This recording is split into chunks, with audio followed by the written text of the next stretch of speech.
The Q3FY22 earnings conference call of Sharda Cropchem Limited, hosted by Antique Stock Broking. As a reminder, all participant lines will be in listen-only mode, and there will be an opportunity for you to ask questions after the presentation concludes.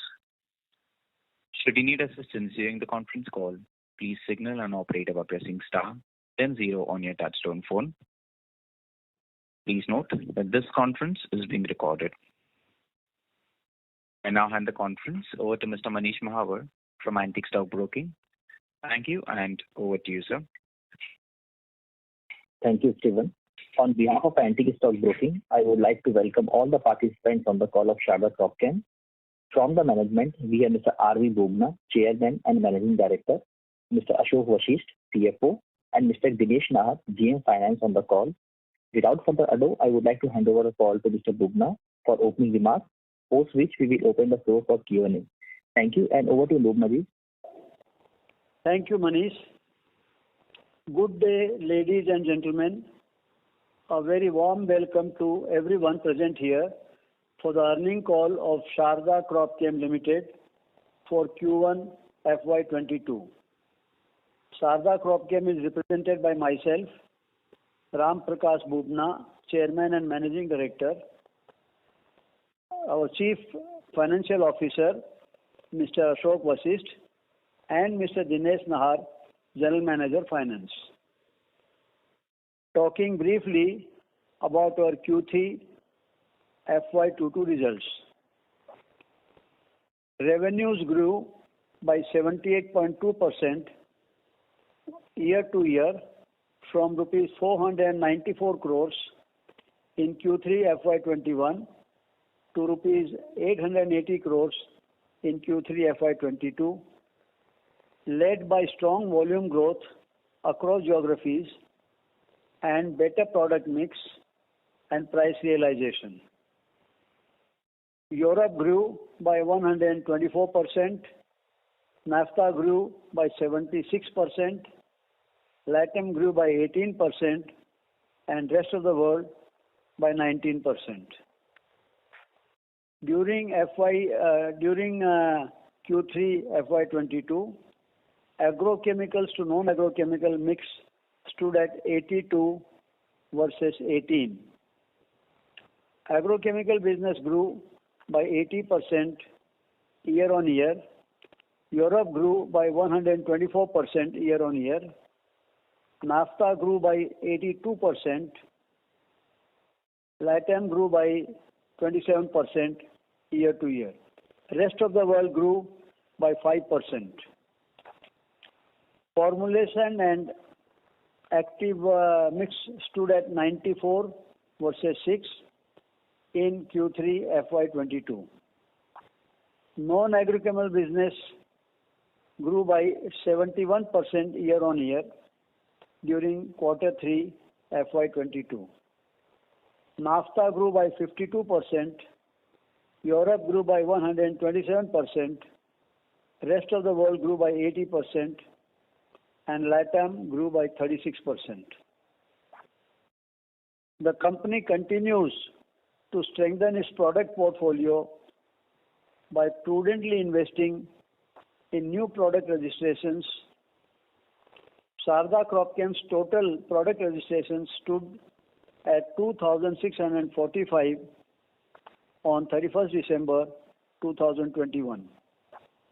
Additionally, 1,099 applications of the product registrations globally are at different stages of approval. The capex stood at rupees 203 crores as on 31st December 2022 versus 170 crores in the same period last financial year. With this brief overview, I would now like to hand over the call to our CFO, Mr. Ashok Vashisht, for discussing our financial performances. Thank you, Mr. Bubna.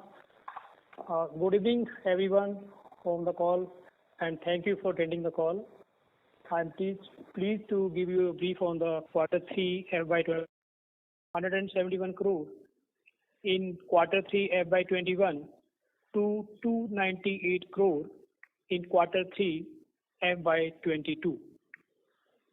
Gross margin slightly reduced to 23.9% in Q3 FY22, mainly because of slightly high freight cost. On geographical mix, Europe region was the highest contributor during the Q3, followed by NAFTA and ROW. In terms of year-to-date, gross profit grew by 57.8% from 419 crore last year, 9 months, to 661 crore in 9 months FY 2022. EBITDA registered a very strong growth of 97.1% for the quarter. We recorded EBITDA of 201 crore in Q3 FY22, and the EBITDA for the 9 months ending this 31st December 2021 was 102 crore. So thereby growth of 97.1%.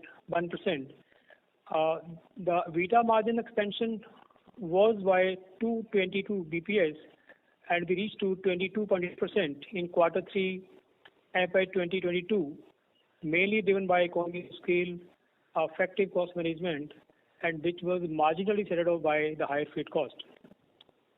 Year-to-date EBITDA grew by very impressive numbers by 96.6% from 209 crore in 9 months of FY 2021 to 411 crore YTD 31st December FY 22. Profit after tax grew by 112% from 48 crore in Q3 FY 2021 to 102 crores in Q3 FY 2022, thereby growth of 112% on quarter-on-quarter basis. Year-to-date profit after tax, that is for the 9 months, grew by 80.8% from 95 crore in 2021 for 9 months to 172 crore in FY 2022 on year-to-date basis. Cash profit stood at 161 crore as compared to 89 crore in Q3 last year. We continue to focus on working capital efficiencies, and net working capital in terms of number of days stood at 72 days as at 31st December 2022. Thank you very much again for being on the call. We now open the floor for the questions. Thank you. Thank you very much. We will now begin the question and answer session. Anyone who wishes to ask a question may press star and 1 on their touchtone telephone. If you wish to remove yourself from the question queue, you may press star and 2. Participants are requested to use handsets while asking a question. Ladies and gentlemen, we will wait for a moment while the question queue assembles. The first question is from the line of Tarang from Old Bridge Capital. Please go ahead. Hello, sir. Good evening and congratulations for extremely strong set of numbers. I have 3 questions. Number 1, sir, if you could give us some sense on different components of capex for a registration in terms of costing. Say, for instance, when you're, incurring capex for a registration, how much would it cost to get the bioequivalent studies? How much would registration take, and what are the other components? And typically the time it takes to get a registration up and running.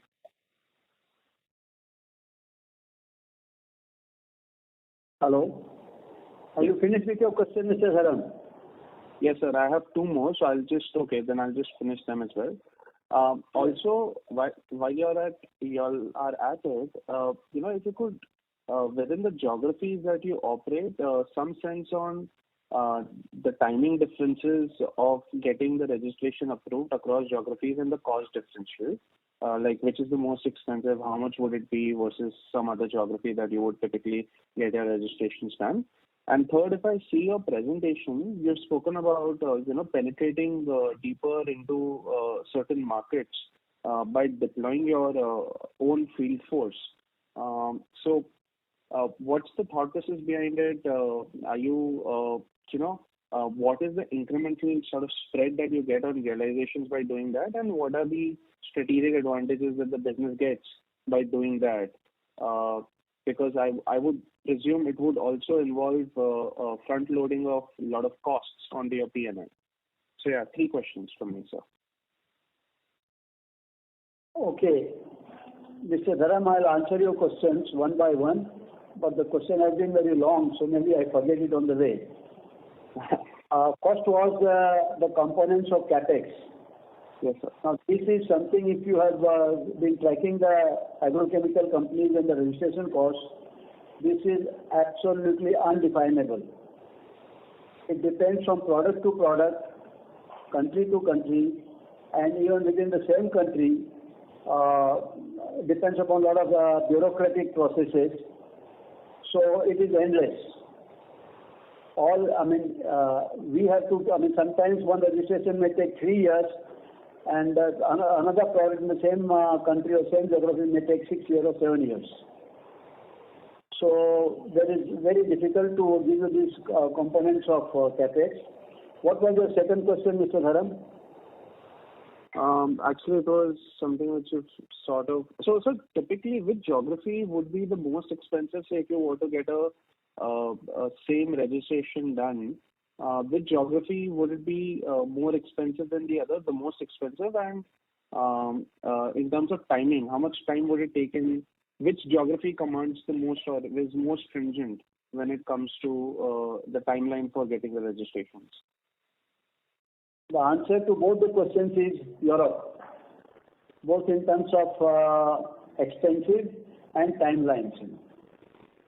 Sometimes the product to register in Europe may cost you 4, 5 or 6 million euros, and the time can go as high as 8 to 9 years. And that will be homogeneous across Europe? 2 to 3 million euros and get a registration in 2, 3 or 4 years. Okay. And that will be homogeneous across all of Europe? Pardon me? That would be pervasive across all the countries in Europe? No, sir. The first registration. In all the countries in Europe, we go step by step. We receive registration in one country first, and then expand our base to the second, third and fourth countries. Here also, the lab results and the active ingredient is approved by one country which is nominated by the European Union for every product. So that country first evaluates the equivalence of our product with the original product. After having received the approval and registration of the active ingredient, then we apply for the formulated product. And the formulated product has to be approved by each country individually. Okay.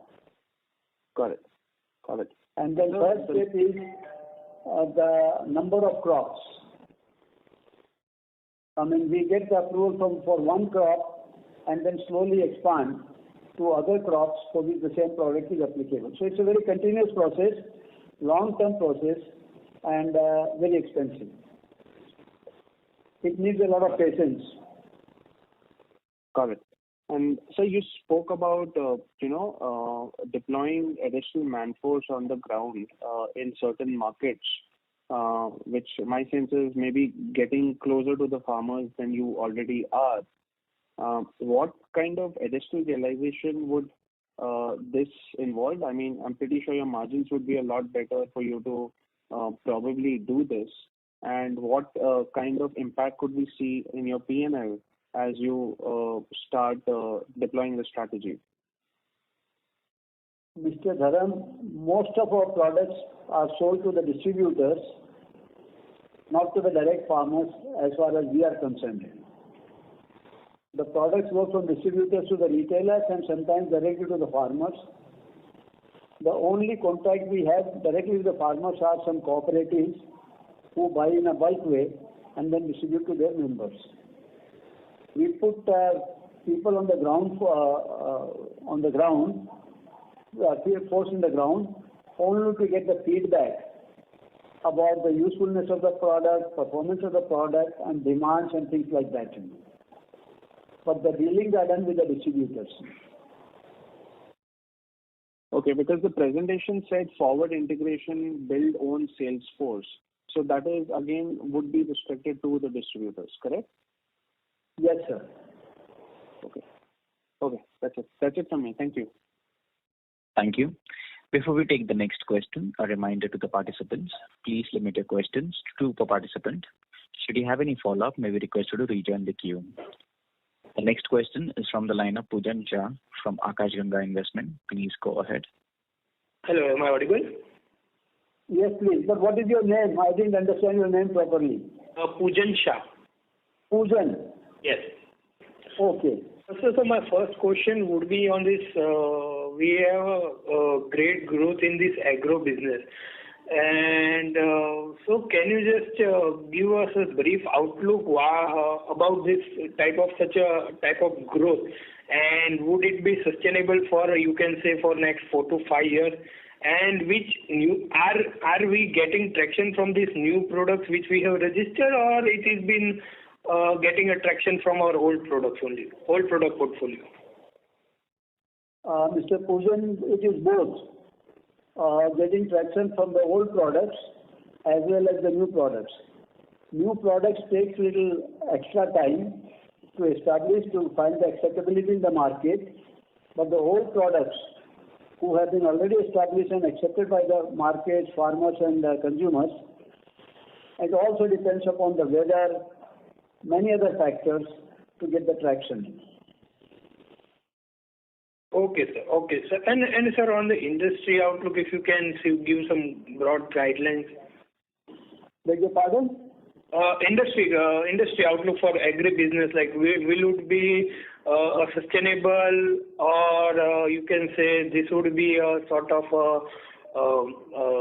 3 to 4 time event which we are seeing, or which we are seeing from China Plus One, or any sort of a thing? Can you just give broad outlook on industry? Sir, the industry outlook is very good and positive. As you know, the population of the world is increasing, and the number of people who need to be fed is continuously increasing, and so is the demand for agricultural commodities and agrochemicals. So we are in this business for more than 25 years, and we are seeing that the global volume of agrochemical demand has increased from about $45 billion to around $70 billion now, and it is continuously increasing. So the outlook is positive. Okay, sir. And my last question would be, are we focusing right now on any new geographies, or we are focusing on our previous geographies only, and we have been concentrating over there? So can you just give some broad on that idea on that? See, Mr. Pujan, we have been dealing with most of the geographies for the last many years, but now we are concentrating on enlarging our portfolio for each geography. Okay. Okay, sir. Got it. Thank you, sir. Yes. Thank you. The next question is from the line of Dhaval Shah from Swan Investment. Please go ahead. Hello. Yeah. Hello, sir. Congratulations on great numbers, sir. So I have a couple of questions. First, to start with, sir, if we look at our long-term sales growth, it has been in high double digit, but something has really changed for the company in the last 4-5 quarters. So if you could elaborate, has our distributor switched a supplier, and chosen our company to procure more, or have we added a new, expanded our market? I mean, what has really changed, which is giving us such, high growth rates and along with good margins?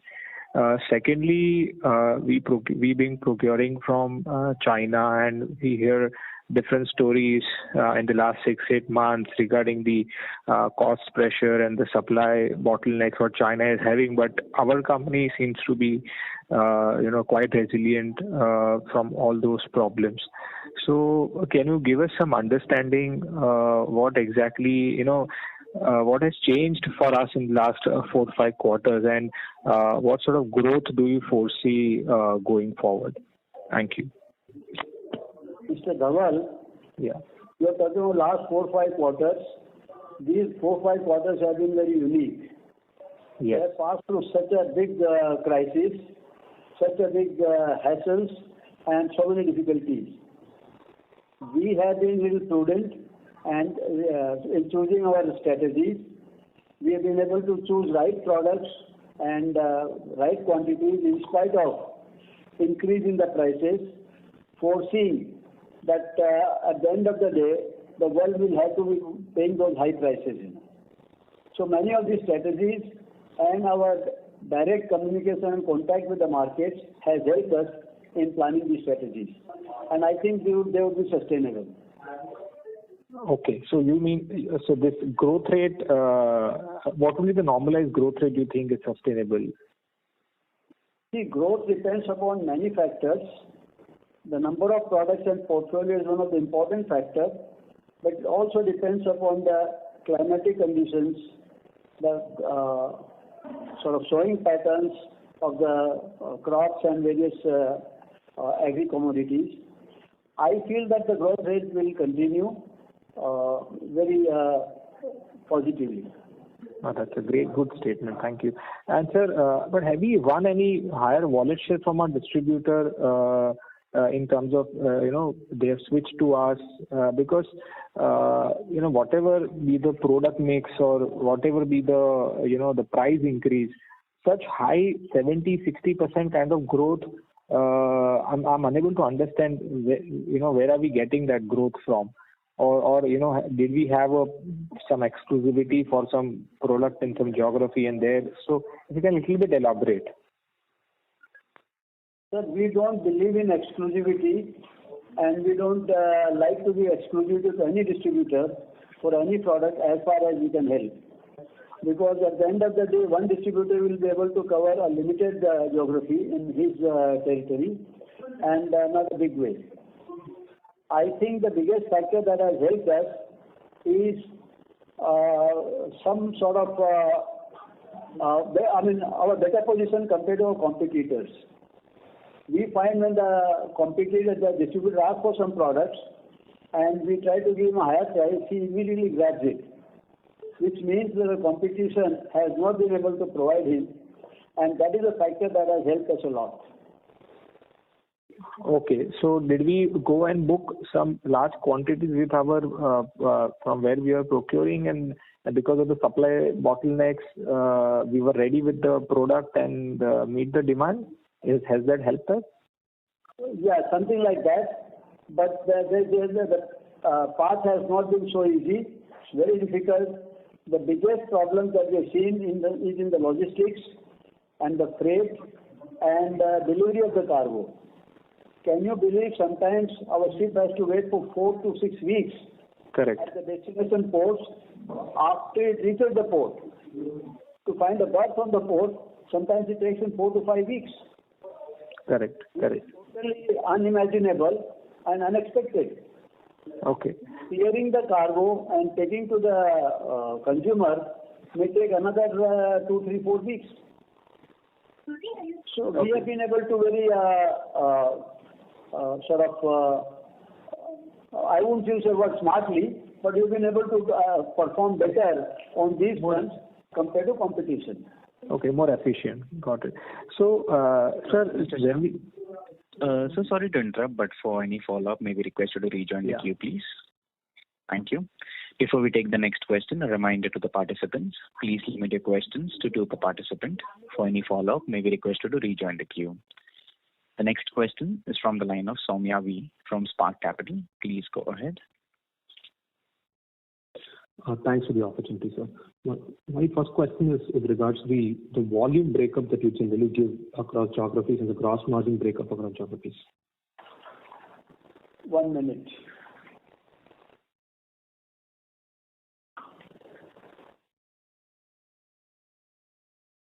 give you the volume breakup first.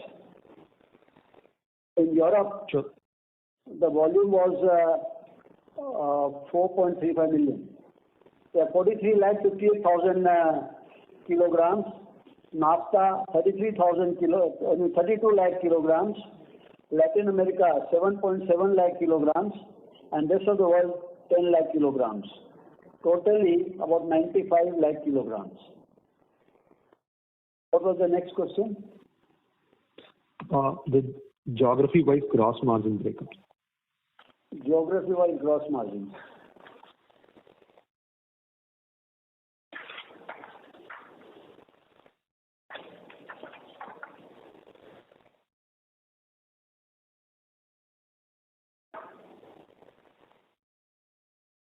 Europe, the gross margin was in the range of 36%. NAFTA 37%. Latin America 14%, and rest of the world 23%. Overall 34%. Thank you, sir. That's helpful. The second question is with respect to the raw material sourcing cost. So, are you seeing any slowdown, if any, from China, from the peak that you saw last year, or it's still continuing to remain at the same level? We have a feeling that from this year onward, starting from 2022, there is some easing of the situation. So in terms of availability of the product and sustainability of the prices, so prices may be slightly declining. Got it, sir. I'll join back the queue. Thank you. Yeah. Thank you. The next question is from the line of S. Ramesh from Nirmal Bang. Please go ahead. Good evening, Bubna ji. Trust all is well. Thank you very much for the call. Yes, sir. Yeah. All is well. Thank you. So just to understand your perspective on the outlook for the coming Rabi and how you see the impact of the high input prices affecting the volume of sales of crop protection chemicals, because in the US there's a concern that the high input costs may result in some slowdown in farmer spending. So what is your view on the potential for growth in volume terms for the crop protection chemical industry for the next 1 year? I feel that there will be some growth in the demand of these products for the crop protection. The agricultural yield will improve, and the consumption of agrochemicals will also go up. So you are not unduly worried about the current high cost of inputs impacting the farmer incomes and forcing them to reduce acreage or planted area? Mr. Ramesh, I feel the worst is over. We are on the path for a little more comfort zone than what we have seen in the year 2021 and 2020. Thank you very much and wish you all the best. Thank you. The next question is from the line of Bharat Gupta from Edelweiss. Please go ahead. Hi, Bubna ji. Good evening. Thanks for taking my question. So just a confirmation, like in terms of our revenue split, so what would have been the contribution coming out from the volume growth in the higher realization? You said 1 minute.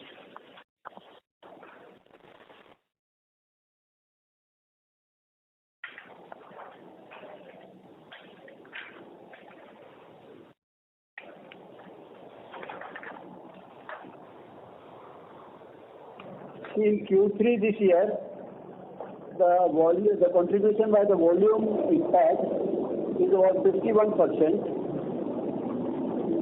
and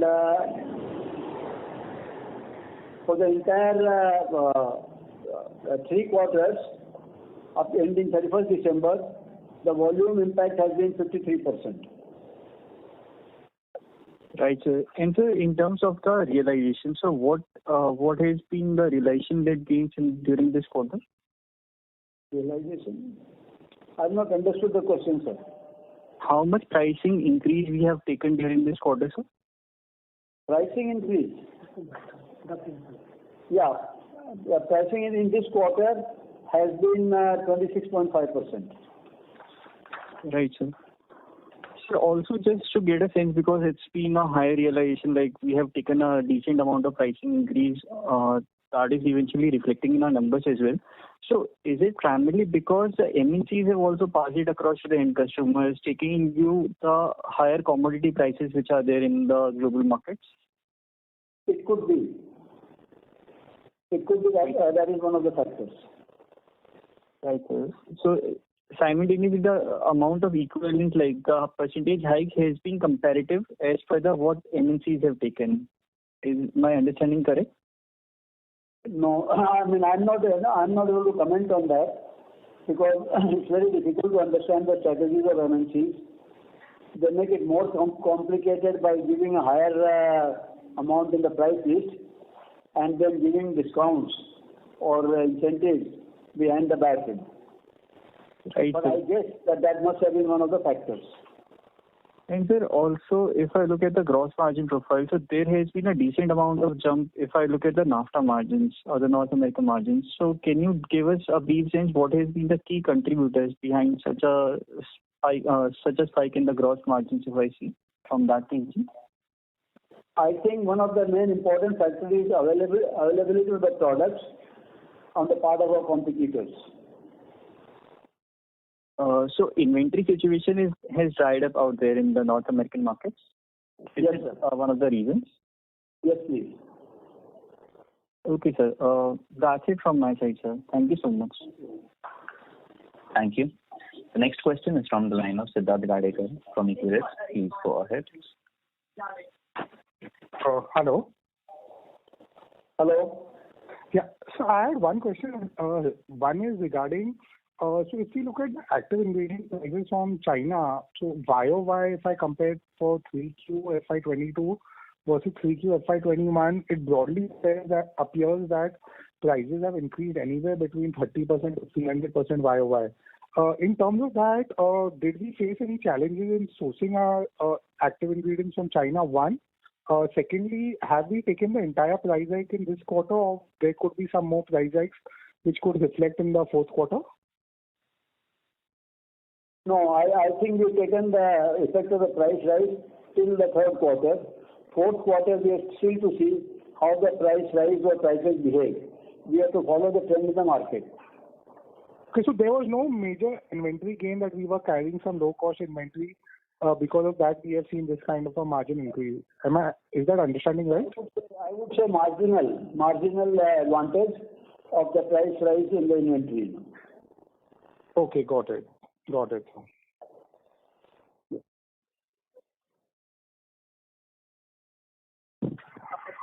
Thank you. The next question is from the line of Rohit Nagraj from Emkay Global. Please go ahead. Yeah, thanks for the opportunity and congrats on a very good set of numbers. So the first question is in terms of the logistics and freight cost. You indicated that in Q3 also we had seen some pressure. Coming into Q4, how are we seeing the situation? Has there been any alleviation in the freight as well as logistic cost?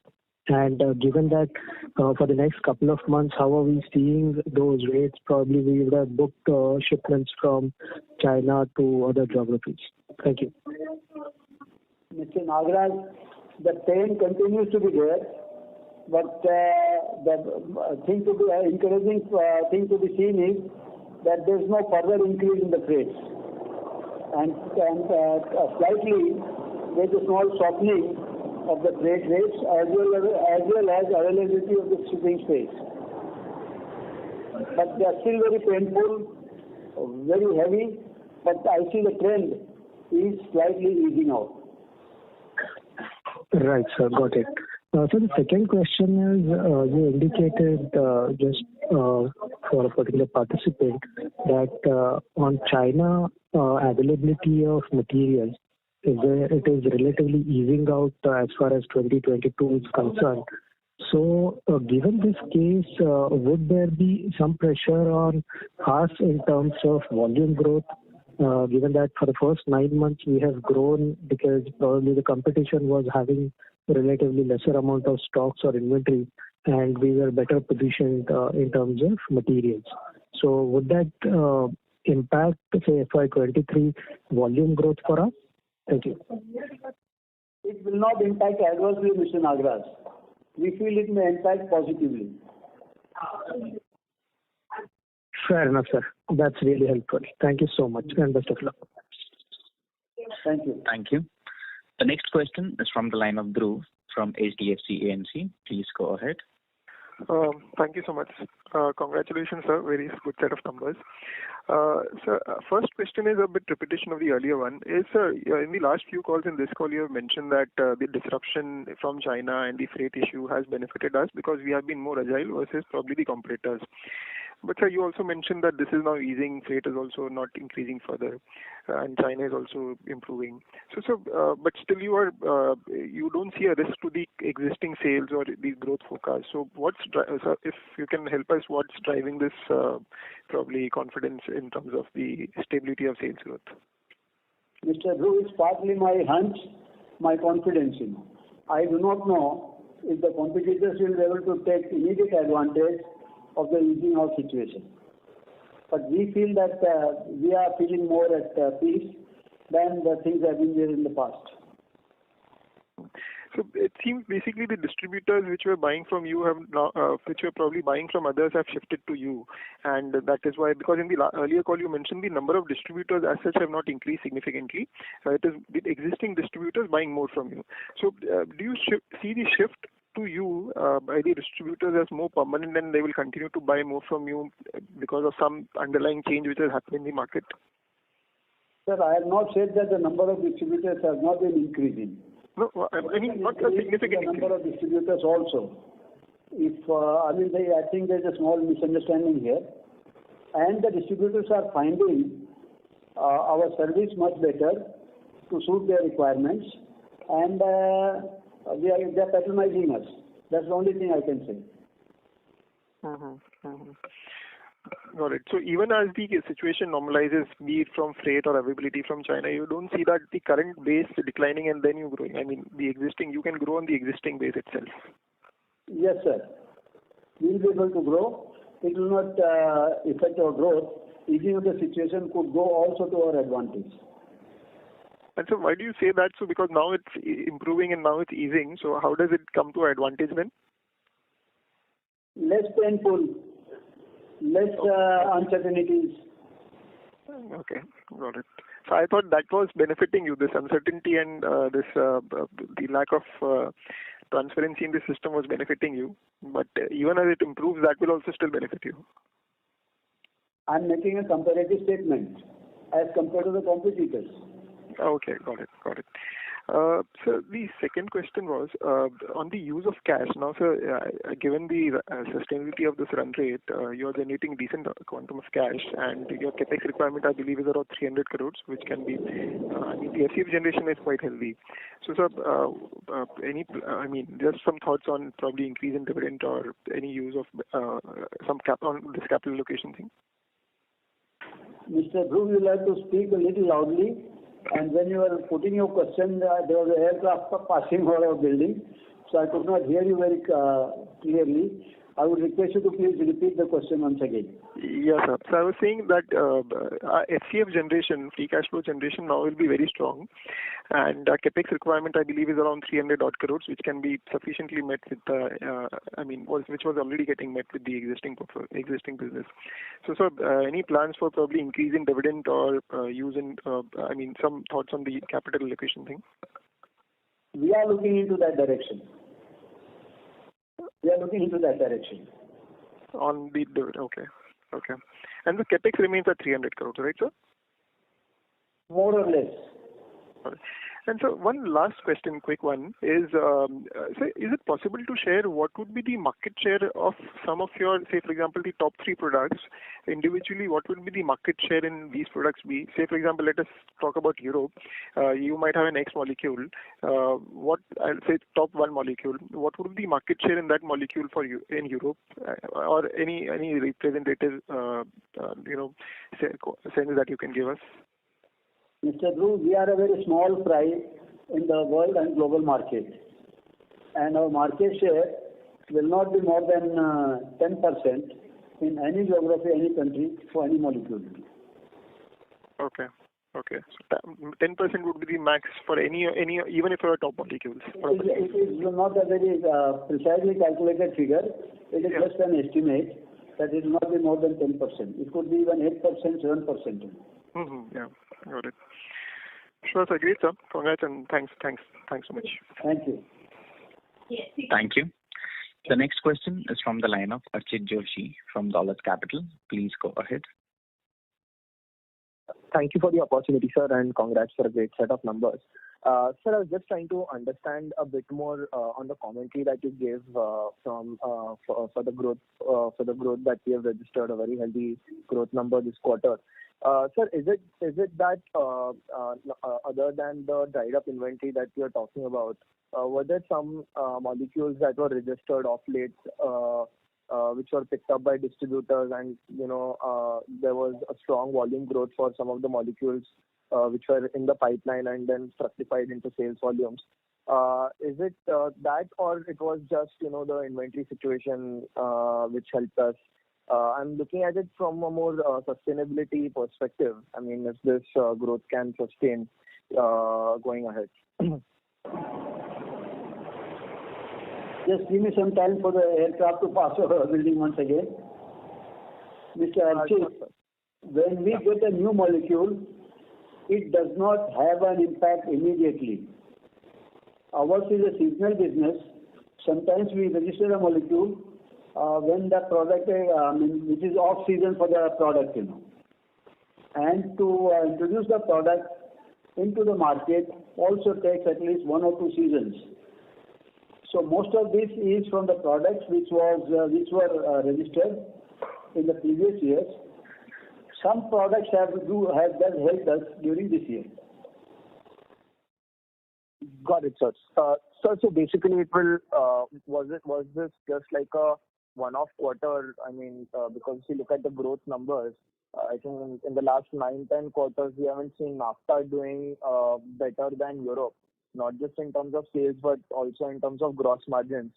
So just was a little curious to understand where is this coming from, and would this situation, if not this high, at least in mid-teens, would we be able to see growth in the ensuing quarters? Yes, sir.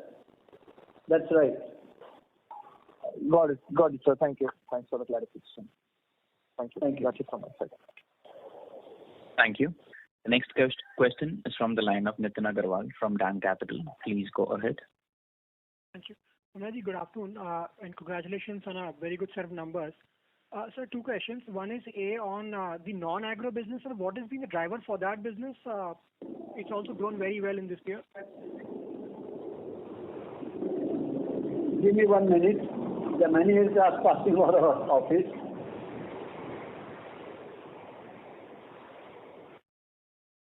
The non-agro business has grown again because of proper strategizing the requirements. And just remember, most of the non-agro business is made to order. In the non-agro business, there is no stocking and selling. We receive orders, and we have to get the products made as per the requirements and specifications of the customers and then deliver. So probably here also our customers have found Sharda a better source to supply them the products within their expected timelines compared to the competitors. So it is mainly based on the service and deliveries. Sir, if you can just help us to remind us what is the main contribution, the main product that is there in this business?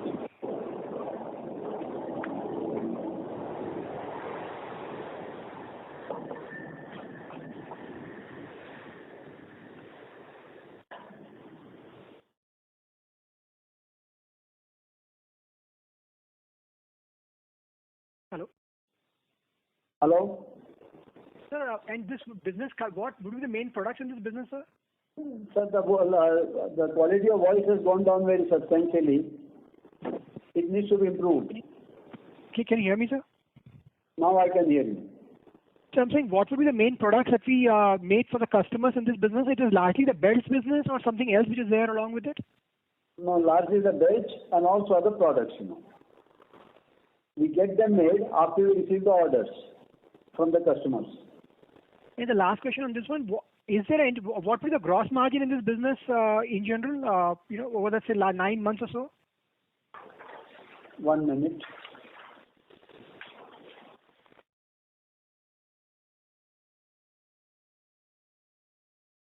Gross margin in this business is around 13 to 14%. Okay, sir. And sir, lastly on the agrochemical business, we've had about 50% volume growth thereabouts you mentioned for the 9 months. Is it possible to, sir, break it between existing products and new products in terms of what would have driven the volume growth? It's not so easy, and we haven't done that analysis. Okay, sir. And sir, just lastly, you also answered that to the previous participants, but this is a very high growth year. We'll probably be growing 50% or so in our volumes, assuming the trends sustained for this last quarter also. On this high base which is there, what would be, if you take a 3 to 5 year view of the business, what is a normalized volume growth that one can think this business can achieve 15%, 20%? What is the normalized level of volume growth we can achieve, sir? I would say around 20%. And with margin, with some value increases because we are doing relatively more higher value products as we go forward. I feel that we should be also able to maintain the margins. Okay, sir. Thank you, sir.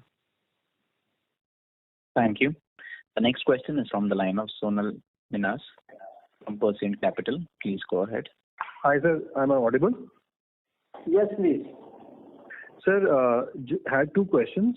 One was around the Europe business. Wanted to understand, you mentioned that the reason you've done exceptionally well in this 9 months and this quarter has been your service and the inventory levels of the competition.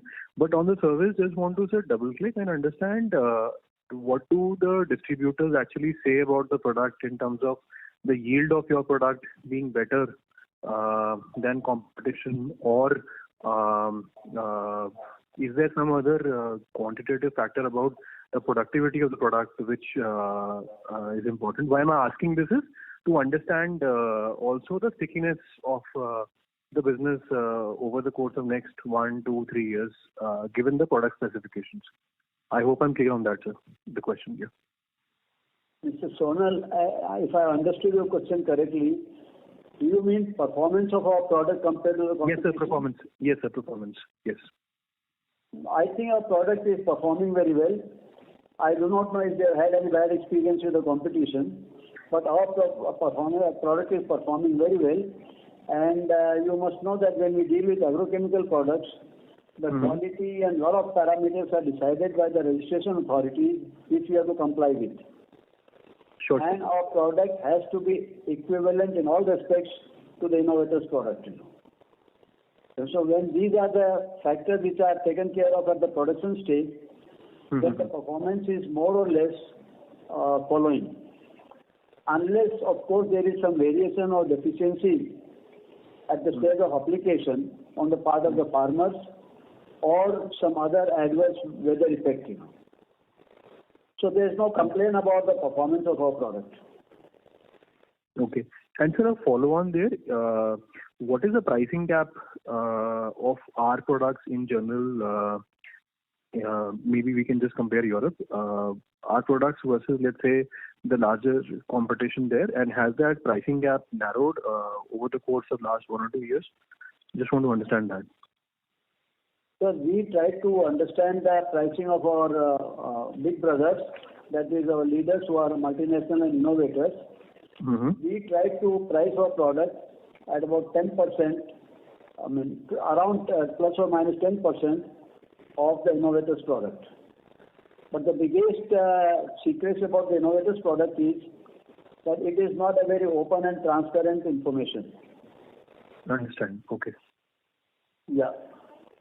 And this pricing, sir, just on your hunch or whatever you've understood from the distributors, has that gap narrowed because of inventory shortages in the last 1 year? It could have been, but not very significantly. Okay, understand that. That's it from my side. Thank you. Thank you. The next question is from the line of Gagan Tareja from ASK Investment Managers. Please go ahead. Yes, good afternoon, sir. Am I audible? No, Mr. Tareja, if you can speak closer to the answer, please. Your voice is not audible. Okay. Is it better now? Can you hear me now? Okay. Yes, it is better now. Yes, sir. My first question is around timeline approximate timeline for the pending registrations, or what time can they be registered and brought to market? It's very difficult, Mr. Taneja. We need to consult an astrologist for these things, No logic works in the process of registrations, and no forecast works over there. Because we are dependent upon a lot of uncertain factors. One is the bureaucracy of the registration authorities. They have to meet. Representatives from various ministries have to get together and meet, take a decision. Second is the trials on the field. Weather conditions, the infections during the weather. There are a lot of uncertain factors, and I don't think it is possible for anybody to make a guess and predict and achieve a defined timeline for the registration. Okay.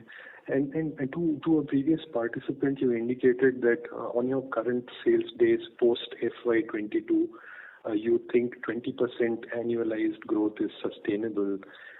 Are you talking about volume growth, or are you saying that it's rupee term growth of 20% which is sustainable going ahead? Volume growth. Volume growth. And in terms of pricing, it has been very volatile the last entire year. Input prices moved up. You've been very proactive and taken price increases and passed them on.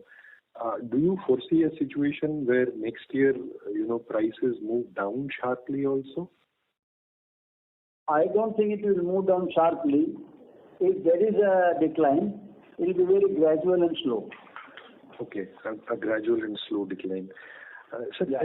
And this year's 50% volume growth, you indicated that it's partly coming from your competitors not being able to put inventory in the market, and partly your own efficiencies. If you could give us some ballpark idea as to one, are your major competitors based out of China itself? Secondly, with an easing input material situation, when they come back into the market and try to take back share which they have lost by aggressively pricing, how are you thinking about strategizing around that and sort of maintaining the market share that you gained in the last year maybe? Mr. Tareja, you have made your question very long. I have understood some part of your question which will be easier for me to answer. Sure, is our competitors. Mm-hmm. Now, and whether they are from China directly. No, they are not from China directly. Okay. Chinese producers believe in production and not investing in an intangible asset like registration. Okay. So China is not our direct competitor for any of these markets. Right. And sir, secondly, your competitors will invariably, in an easing input material scenario, want to grab back some volume share which they might have lost in the last year. You indicated that they could not supply and you gained at their expense. So consequently, I am, inferring that they will also want to take back whatever share they lost, and therefore maybe go a little aggressive in pricing. Do you foresee a situation where, some of the gains that you have made this year, which have come due to market share gains, might not stick or sustain? Or do you feel that now, your situation with the distributors is strong enough for you to sustain your gained market share? Mr. Tareja, we will find other avenues how to keep the growth of our products and keep penetrating into the market. And what I have stated, I am not saying with full confidence that this has been the fact. I am saying that this could be one of the reasons why we were able to get a better share of the market. Right. And so finally, the NAFTA margins Mr. Tareja? So sorry to interrupt, but for any follow-up questions, may we request you to rejoin the queue, please. The next question is from the line of Vishal Biraya from Max Life Insurance. Please go ahead. Just one question. How has been the inventory scenario at the retail level, at the distributor level? Inventory scenario at the retail level and distributor level? Your question is not very clear, Mr. Vishal. So the retail channel chain in Europe and NAFTA, how has been the inventory at their end, at the retailer's end? See, if I have understood these markets, my understanding of the markets is that the retailers don't maintain a very big stock. If they want a product, they send an inquiry, they want the product the next day or the third day. If I tell him that I'm going to get a product, it's on the sea or on the way and take a week, they don't come back to us. Right. So they want product very quickly whenever they come up with a demand. Right, sir. And so the distributors would be maintaining all the inventory. So what is the kind of inventory levels that they would have? Would they have lower than normal inventory levels currently? The distributors also would maintain minimum inventories. They all depend upon the registration holders to meet the requirements of the inventories as and when they want. Okay. Thank you very much. Thank you. Thank you. The next question is from the line of Deepak Poddar from Sapphire Capital. Please go ahead. Yeah, thank you very much, sir, for the opportunity. Mr. Poddar, may we request you to speak closer to the answer, please? Hello. Hello. Still not sufficient. You have to speak a little louder. Now it's better, sir? Slightly better. Okay. So just I wanted to understand now, you spoke about the several price hike that you have taken, and in the fourth quarter as well, you will see, depending upon the raw material situation, how do you place your price hike. Now, so just wanted to understand on the back of these, so how do you see your EBITDA margin sustainability? Now, it has increased over last maybe couple of quarters and standing about 20-21%. So is that the sustainable level that we are looking at going forward? I think it is sustainable. Okay, and what sort of improvement we are looking at over and above that, if at all? It's very difficult to comment. I think it is sustainable, and we would our efforts would be to still improve as much as we can. Fair. Okay, yeah, that's it. All the way. Thank you. The next question is from the line of Paras Edinwala from Capital Portfolio Advisors. Please go ahead. Yeah, I was just looking at your numbers for the last 6 to 7 years, and I realized that on normalized basis, your operating margins are around 24%. So, do you think that is something which going ahead should be you would be in a position to reach over there and maintain it? Yes. We should be able. You said we will be able to reach there and maintain. Yes. But you also said that you have seen that it's around 24% for last couple of years. This year and for the last couple of years, it's been lower than that. This in the 9 months again, it's been around 20-21%. So you think you would be in a position to reach 24%, which has been a case in the past. You should be able to reach over there once again. I would say that we should be there between 20 and 24%. Okay. Secondly, your return on capital employed, considering the fact that you are essentially a marketing and distribution company, your return on capital employed should be significantly higher than what we are seeing right now. I've seen, that your competitors tend to do much better, despite the fact that they have good amount of manufacturing capacities. So, what would you have to comment on that, please? 1 minute. Let me see.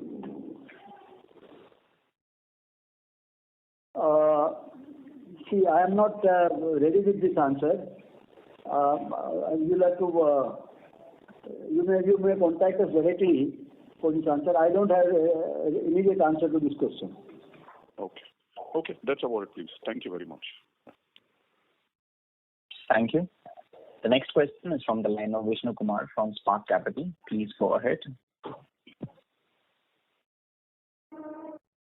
So thank you for your time. So you sounded one of the most optimistic and confident that I've heard, at least in the last 2-3 years, on your business prospect. If you could tell us, I know I understand your business, but if you could tell us what is it that you're doing slightly different? Because in general, the US agrochemical market is 3 to 5% is the growth rate. The large companies have also grown at 8 to 10% last 2-3 quarters. But if the growth slows down there, then how should we think about it? Vishnu, I have not understood your question, sir. Can you repeat once again? Okay. I'm just trying to understand, sir, because this strong growth that you have seen, what is that gives you super confidence that now that the growth rate will be much better than the past? I mean, is there any specific things, that we are doing that is going to drive this growth? If so, if you can just spell out a few things that you are doing differently versus what you've been doing till now. Sir, the biggest factor is our understanding of the market. US market is very strange and difficult to understand. We feel that we understood the market over the last so many years and then accordingly play our cards. Is the last 2-quarter growth because glyphosate was in short supply price-wise also, and are we seeing a benefit because we are operating in other products which is not glyphosate? Is there any big up move in our volume growth that has come because of this? In context of glyphosate, it will be very difficult for me to comment. All I can say is that we have been able to meet the demands of the customers for the products that they have asked for, and many times we have to also decline. In spite of this growth, we have to decline many inquiries and demands because we do not have inventories ourselves. Now, whether it is related to glyphosate or availability and the shortage of glyphosate, it is very difficult for me to comment. Are there any top 2-3 chemicals that you can give us names of which you have done well this season and after? The chemicals we do not disclose in this kind of meetings, sir. It is our secret. Understood. Sir, just again circling back on the growth front only, last 1 year things have been really great for the NAFTA and Europe market from a farmer income price point, which seeming to change as we speak, that farm income are coming down, fertilizer prices have gone up, generally the profitability of farmers are coming down. At the time, I'm asking actually 2 questions in the same one. Farm income coming down, and also there seem to be some sense of restocking that is getting completed. So should we see some of the end market slow down next 1 year or so? Are you seeing any signs? I know the current trend is very strong now, but 1 year down the line, how do you see the end market and our growth accordingly? Mr. Vishnu, I can only comment that most of our customers have never complained about availability of the funds with them to make payments on time. We have been receiving payments on time, and with slight incentives, we get payments before time. So that gives me an impression that the farmers are flush with funds. Now, where are they getting from and how are they getting? That is the next level which we have no time to go into. Got it, sir. And one last question, sir. Mr. Kumar, so sorry to interrupt, but for any follow-up, may we request you to rejoin the queue, please. Thank you. The next question is from the line of Pushkar Jain from Sequent Investment. Please go ahead. Hello, sir. So I wanted a breakup of volumes in the region-wise for the 9 months. Can you provide that, sir? Yes.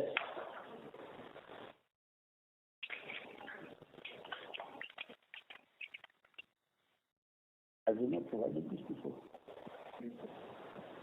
Okay. Mr. Pushkar, I'll give the breakup of the volume for the 9 months. Europe, it is 116 lakhs 64,000 kilograms. NAFTA, 87 lakh kilograms. Latin America, 38 lakh kilograms. And rest of the world, 26 lakh kilograms. Just can you repeat the euro? 268 lakh kilograms. Yes, sir. Can you just repeat the euro volume? Sorry, I missed that. Europe is 116 lakhs. Okay. That is 11.67 million lakhs kilograms. Okay. Thanks a lot, sir. And this actually has an increase of 50%, right? And this is 50% in the current year as compared to the last 9 months. Overall, yes. Yes, overall, yeah. Okay, thanks a lot, sir. Thank you. Ladies and gentlemen, due to time constraint, that was the last question. I now hand the conference over to Mr. Manish Mahawar for closing comments. Over to you, sir. Yeah, thank you, Stephen. On behalf of Antique Stock Broking, I would like to thank the team of Sharda Cropchem for providing us an opportunity to host the call. Bhuvna ji, would you like to make a closing comment, sir? No, sir. I think you've spoken enough, and there's no further thing to add. The time is also, we have exceeded the time. Sure, sir. Thanks. Just even we can close the call, please. Thank you. Ladies and gentlemen, on behalf of Antique Stock Broking, that concludes this conference. We thank you all for joining us, and you may now disconnect your lines.